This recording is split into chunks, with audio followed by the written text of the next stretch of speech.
من پەیام ئیبراهیمم نووسەری ئەدەبیاتی مناڵانم و ڕاگەیاندکارم و مامۆستام لە ئامادەیی کورجنێز لە ساڵی 2002 تقریبا دەستم کردو بە کاری نووسین بۆ مناڵان لە سەرەتاوە وەکو چیرۆک نووس چیرۆکم چەند بەرهەمێکم وەکو چیرۆک نووسی ئێستا ئەو بەرهەمانە خۆشبەختانە لە کتێبخانەکانایە و دواتر ساڵی پار ڕۆمانێکم نووسی کە نووسینی ڕۆمان بۆ نێوجەوانان زۆر کەمە لە ناو ئێمەی کووردا، ینی زۆر گرنگی نادرێ بە بابەتی نێوجەوان ئیش بۆ مناڵ ئەکرێ، بەڵام نێوجەوان هەمیشە پەراوێز خراوە لەو سۆنگەیەوە. من حەزم کرد کە ڕۆمانێکم هەبێ بۆ نێوجەوانان و کۆتا بەرهەمیشم دەستمدایە نووسینەوەی مێژووی کورد، مێژووی 100 ساڵەی کورد بۆ مناڵان و نێوجەوانان کە ئەمەش بێگومان کۆکردنەوەی ئەم بابەتانە بۆ خۆی با بڵێن پێویستی بە دنیابینیەک و بە ئامادەسازیەک و بە تاقە و توانایەک هەیە کە سپاس بۆ خوا من توانیم ئەوانە بەرهەم بێنم. و وەکو ئەوەی کە چ بربەستێک هاتبێتە ڕێم بێگومان ئێمە لە کۆمەلگایەکی کوردی داین کە هێشتا با بڵێن هەندی قۆناغمان تێنەپەڕانوە، کە هێشتا ژن وەکو پێویست ناتوانێت بێتە دەرەوە، ژن وەکو پێویست ناتوانێت کار بکات، هەمیشە بربەستی بۆ دروست دەکرێ وەکو تاکێکی تر. هەرچەنە من پێم خۆشنێ هیچ جیاوازی بکەم، من مرۆڤ بوون و مرۆڤایەتیم زۆر بۆ گرنگە، بەڵام بمانێ نەمانێ هەمیشە ژن با بڵێن زیاتر لە پیا و بربەستی دێتە ڕێ. منیش بێگومان وەکو ڕاگەیاندکارێک کە چەند ساڵە لە بواری ڕاگەیاندنا ئیشەکەم وەکو چالاکەوانێکی پەروەردەی و ئەدەبی وەکو نووسەرێک بە دەرنەبووم لەم بربەستانە، ینی بربەستی زۆر هاتۆتە ڕێ، بەڵام توانیومە کە زاڵ بم بەسەری، ینی زۆر جار ئەپرسن تۆ چۆن توانی وتە ئەم هەموو کارانە پێکەوە کۆ بکەیتەوە چۆنە توانی، چۆن وەختت هەیە. بەڵام ئەگەر بمانەوێ ئێمە وەخت هیچ ڕێگری نییە و ئەگەر بمانەوێت توانەکانی خۆمان پیشان بدەین هیچ شتێک ناتوانێت ڕێگریمان لێ بکە. ینی ڕاستە ڕێگری هەیە و ڕۆژی وا هەبووە، کاتی وا هەبووە من پڕ بەدڵ ینی گریاوم بێتاقەت بووم، وتومە ئیتر تەواو من ئەوەستەم ناتوانم بەردەوام بم، بەڵام هەروەکو ئەوەی کە پەڵە هەورێک بێ بەسەر ئاسمان تا بڕوە ڕەویوەتەوە نەماوە، دواتر هەستاومەتەوە بە وزەیەکی باشترەوە دەستم کردو بە کار بە کاری ڕاگەیاندن بە وەکو کۆنفرانس وەکو دیدار بەڕێوەبەری ئەو دیدار و کۆنفرانسانەم کردەوە وەکو نووسین با بڵێن ئەو بابەتانم هەمووی تێپەڕانوە. بابەتی نووسین بۆ مناڵ و بابەت بۆ گەنجان، ینی بەڕای من ئەگەر بتەوێ کۆمەلگا بگۆڕی، ئەگەر بتەوێ گۆڕانکاری گەورە دروست بکەی، ئەبێت بە خەم نیازەکانی مناڵەوە بی، خەون و نیاز و خولیاکانی مناڵان بەدیبێنی، ئەبێت کار لەسەر مناڵان بکەی. ینی ئەمە قسەی ئێمە نییە، ئەمە قسەی ئەمە توێژینەوەکانە ئەیسەلمێنن فەیلسوفەکانە، دەڵێن کە فەیلسوفێکی وەکو گارنەرە پێمانەڵێ ئەگەر ئەتەوێت کۆمەلگا بگۆڕی لە مناڵەوە دەست پێ بکە. مناڵان لە سەرەتای تەمەنیانە وەکو بابەتێکی خام ئامادەن، وەلەو خاوەنی بیرۆکەی خۆیانن، وەکو فەیلسوفێکی بچووگووان گەڕانەکەن، پشینیەکەن، بە دوواداچوونەکەن، بەڵام ئێمە ئەبێت بتوانین ئاڕاستەیان بکەین، ئێمە دەبێت بتوانین دنیابینی ئەوان، خەونی ئەوان، خولیای ئەوان بۆ سەردەمی خۆیان ئامادە بکەین، نەوەک وەکو ئێمە وەکو خێزانی کوردی بەداخەوە ئێستا زۆرینەی ئەگەر بگرین خێزانی کوردی هەمیشە دایک و باوکەکە با بڵێن خۆی کە لە گەنجیە یان لە سەردەمی مناڵی خۆیان خەونێکی بۆ بەدی نەهاتووە، با بڵێن نەیتوانیەوە ببێ ئەو بڕوانامەیە بەدەستبێنێ کە خۆی ویستوێتی یەت ئەم خەونی لە مناڵەکانیان تەطبیقەکە. بەڵام ئەمە یعنی ئەم مناڵە خەونی لە خەونی خولیای تۆ جیاوازترە لە هیچ سەردەمی تۆ. ئێمە بێ مناڵەکانمان بۆ سەردەمی خۆیان پەروەردە بکەین، بۆ سەردەمی خۆیان گەورە بکەین، بهێڵین بەهرە و تواناکانیان کەشف بکەین. یەکەم وێزگە بۆ مناڵ خێزانە، دواتر ئەچێتەوە قۆناغی باخچەکانی مناڵان و ئەو دام و دەستگایانەی کە تایبەتن بە پەروەردە و ئەدەبی مناڵان. لەم نێوەندەشە ئەدەب و پەروەردە با بڵێن دوو هاوکێشن کە هەمیشە کاریگەریان بەسەر یەکتریەوە هەیە، هیچ بابەتێک لە پرۆگرامەکانی پەروەردەیە بەدەرنیە لە بابەتی ئەدەبی. بۆیە من بۆ خۆم وەکو یعنی قەناعەتی کولی و تەواوەتیم بەوە هەیە کە ئێمە ئەگەر بمانێ کۆمەلگا بگۆڕین دەبێت لە مناڵەکانمانەوە دەست پێ بکەین و لە ئەدەبیاتەوە کە جیاوازە لە پرۆگرامی خوێندن، لە خوێندنە هەندێک بابەت با بڵێن بە ناچاری ئێمە دەبێت بخوێنین، بەڵام لە ئەدەبیات ئەوانیە بابەتەکان چێژیان هەیە،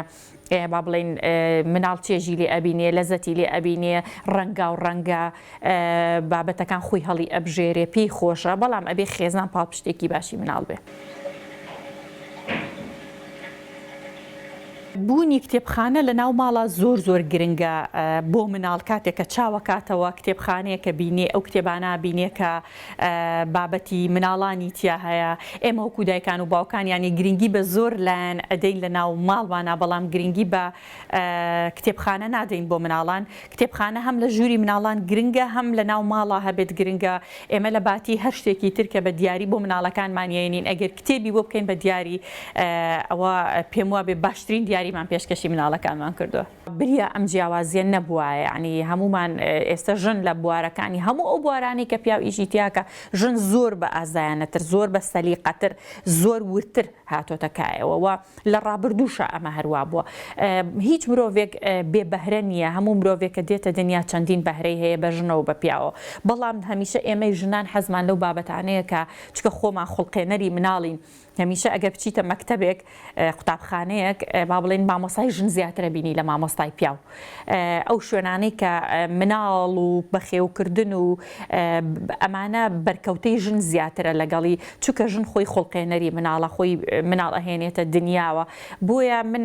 هەست دەکەم کە ژن لەو بوارانەیە زیاتر سەرکەوتوترە بێ لە بابەتی بەڕێوەبردننی قوتابخانە و لە بابەتی بەریەکەوتنی لەگەڵ مناڵ و لە بابەتێکە نووسین بۆ مناڵ و بەڵام بەداخەوە یەکە لە هەرێمی کوردستانە زۆر کە منە ژنانەی کە بۆ مناڵ ئەنووسن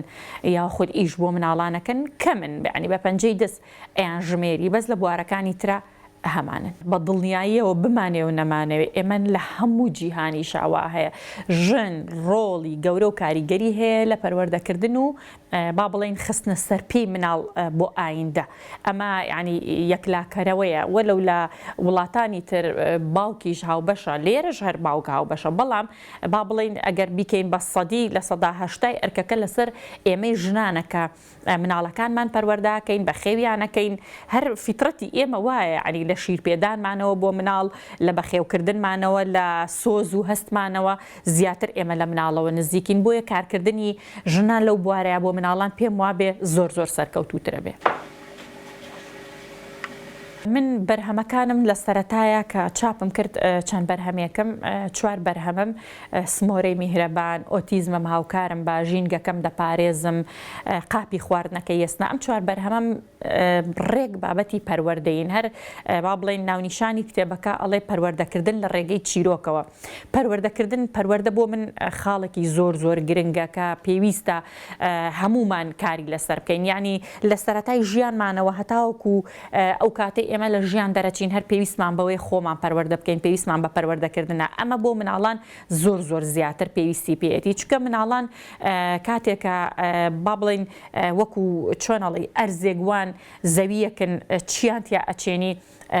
ئەوە دێتەوە بەرهەم بۆیە لە هەموو جیهانە بودجەی گەورە بودجەی زەبەلاح بۆ پەروەردە تەرخانەکرێ گرنگی تەواو دەدرێ بە بواری پەروەردە چونکە وڵاتانی پێشکەوتو لە ڕووی پەروەردەیەوە تێگەیشتون لەوەی کە ئەگەر بمانەوێت ئێمە کۆمەڵگەکەمان بکەین بە کۆمەلگەیەکی مۆدێرن کۆمەلگەیەکی پێشکەوتو کۆمەلگەیەکە گۆڕانکاری تیا دروستکەین ئەبێ لە دەستبەرین بۆ پەروەردە لە پەروەردەوە دەست پێ بکەین. من لە کتێبی 21 تیشکی خۆری کوردستانە با بڵێن لە کوی 21 کەسایەتی 18 کەسایەتی با بڵێن ژنی تایە لە ناو کەسایەتیەکانە با بڵێن ئەو 21 کەسایەتیە زۆر گەڕانم کرد زۆر پرسیارم کرد زۆر لە مێژوو نووسان لە پسپۆڕان پرسیارم کرد لەوەی کە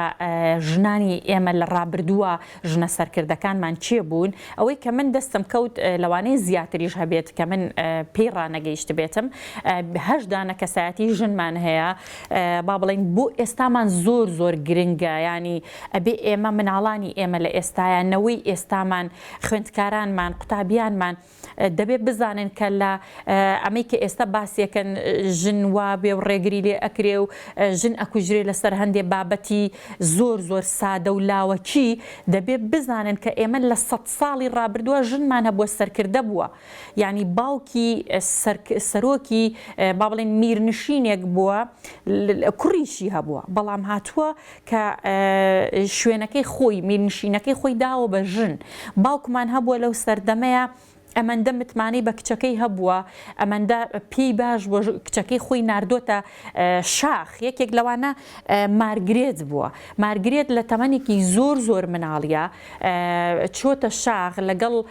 پێشمەرگەکانە پیاوەکانە کە بە یەکەم ژن با بڵێن حساب بکرێن لە مێژووی کووردا کە چوو بێتە شاخ و با بڵێن شان بەشانی پیاوەکان جەنگاوە لە دژی دوژمنان. و هەروەها چەندین ژنی کەمان هەیە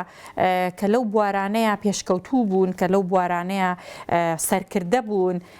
وەکو مەستورە خانم، وەکو با بڵێن قەدەم خێر. ئەمانە هەمویان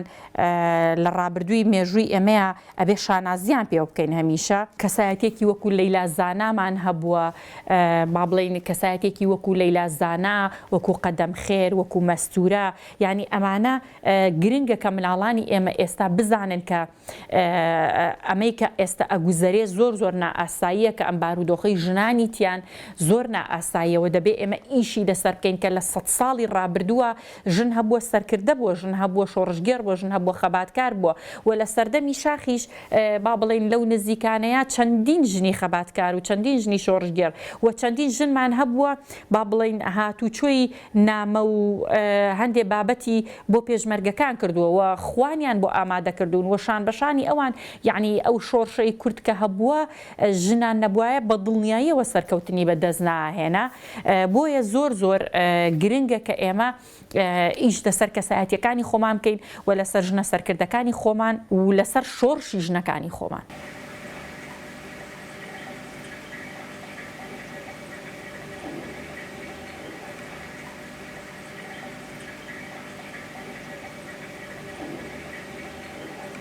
یەک شت کە زۆر بۆم گرنگە ئەوەیە لە هەرێمی کوردستانە ئیشکردن بۆ مناڵ لە پەراوێزایە. بۆیە من داوام لە وەزارەتی پەروەردە، وەزارەتی ڕۆشنبیری، دام و دەستگاکانی تایبەت بە مناڵان، ڕێکخراوەکانی مناڵان پشتیوانی ئەو کەسانە بکەن کە ئیش بۆ مناڵەکەن، پشتیوانی ئەو کەسانە بکەن کە بۆ ئەدەبیاتی مناڵان ئیشەکەن. یعنی ئەمە مرۆڤ هەموو مرۆڤێک بۆ خۆی بەشێک لە تەمەنی بە قۆناغی مناڵیات تێپەڕیوە. قۆناغی مناڵی هەرێکێکیشمان دروستبوونی ئەوەیە کە ئێستا ئێمە هەین، ئەوەی کە ئێستا ئێمە هەین بەرهەمی مناڵیمانە بە باش و بە خراپمانەوە. بۆیە داوا ئەەکەم کە لە حکوومەت کە گرنگی بدات بە بواری ئەدەبیاتی مناڵان، کە دەستگای تایبەت بە مناڵان بکرێتەوە، کە پشتیوانی کەسانێ بکە کە دڵسۆزن لە بواری ئەدەبیاتی مناڵان، لە بواری پەروەردەی مناڵان، دەستگیرۆییان بکە بۆ ئەوەی کە یعنی جاران چەندین چاپخانەی تایبەت بە مناڵان هەبوو، دەستگای تایبەت بە مناڵان هەبوو بۆ چاپکردنی کتێبی مناڵان هەبوو. ئێستا یان ئەبێ بیت با بڵێن چۆنەڵی داوا بکەی لە کەسێک، تەکلیف بکەی لە کەسێک کتێبێکی مناڵانت بۆ چاپ بکە، یاوە خود ئەبێ لەسەر گیرفانی خۆت چاپی بکەی کە ئەمە بۆ نووسەر بۆ ئەم بارودۆخە لەوانەیە زۆر قرس بێ. بۆیە هیوادارم کە گرنگی بە ئەدەبیاتی مناڵان بدرێت، دەستگای تایبەت بە ئەدەبیاتی مناڵان پشتیوانی بکرێت لەلایەن حکوومەتەوە. چونکە ئەگەر حکوومەت با بڵێن پشتگیری نەکا، بجۆی بۆ دابین نەکا و ڕێزی بەرهەمی مناڵان نەزانێ، بە تاکە کەسی ناتوانانی سەرکەوین. وەکو ئەوەی کە هاوکاری بکرێن لەلایەن هیچ وەزارەتێکەوە هاوکاری نەکراوە. یعنی بەڕاستی کە ئەمە ئەرکی وەزارەتی ڕۆشنبیریە و لەو وەزارەتی ڕۆشنبیری گۆڤارێکیان هەیە، گۆڤاری هەنگ تایبەتە بە مناڵان و بەڕێوەبەراتی ڕۆشنبیری تایبەت بە مناڵانمان هەیە لە سلێمانی و لە هەولێر. بەڵام زیاتر لەوە پێویستمان بە بودجەی تایبەتە بۆ ئەم بوارانە. یعنی شتەکان هەستەکەی ساڵانە هەر شتی دووبارن، شتی نوێنین، هەر لە ڕۆژەکانی جیهانی جژنی جیهانی مناڵانە هەندێک چالاکی دەکرێت. ئەمانە با بڵین بەز نییە بۆ مناڵانێکی ئێستا، مناڵانێکی ئەم سەردەمە کە چاویان لە دەستی ئێمەی گەورەیە. پێویستە وەزارەتی ڕۆشنبیری بودجەی تایبەت بە بەڕێوەبەرایەتیەکانی تایبەت بە ڕۆشنبیری مناڵان و چالاکی تایبەت بە ڕۆشنبیری مناڵان و کتێبان و ئەو نووسینانەی کە تایبەتن بە مناڵان گرنگی زیاتری پێ بدات.